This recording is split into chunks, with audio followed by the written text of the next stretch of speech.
என் அப்பன் முருகப்பெருமான் சார்பாக அனைவருக்கும் இனிய பொங்கல் திருநாள் நல்வாழ்த்துக்கள். பொங்கல் எப்படி பொங்கி வழியுதோ அதே மாதிரி உங்களுக்கு செல்வமும் சிறப்பும் பொங்கி வழிய எனது வாழ்த்துக்கள். பொங்கல் எவ்வளவு தித்திப்பாக இருக்கின்றோ அதே நாம் பேசும் வார்த்தையும் கேட்பதும் அவ்வளவு இனிமையாக இருக்க வேண்டும். இந்த 2026 வருஷத்தில் நாம் என்ன பண்ண போகிறோம்ன்றது முடிவு ஏற்கனவே பண்ணியிருப்பீங்க. அதை நோக்கி எல்லோரும் போய்கொண்டே யாரையும் கஷ்டப்படுத்தாதீங்க. கஷ்டப்படுத்தி நம்ம வாழ்கிற வாழ்க்கை என்றைக்கும் நிலைக்காது. அது உண்மையானது. அது உணர்ந்தவங்களுக்கு மட்டும்தான் தெரியும். எல்லாரும் சந்தோஷமாக இருங்க, நல்லபடியாக.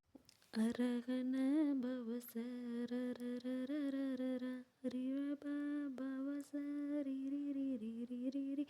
வினபவ சரவண வீர நமோ நம வினப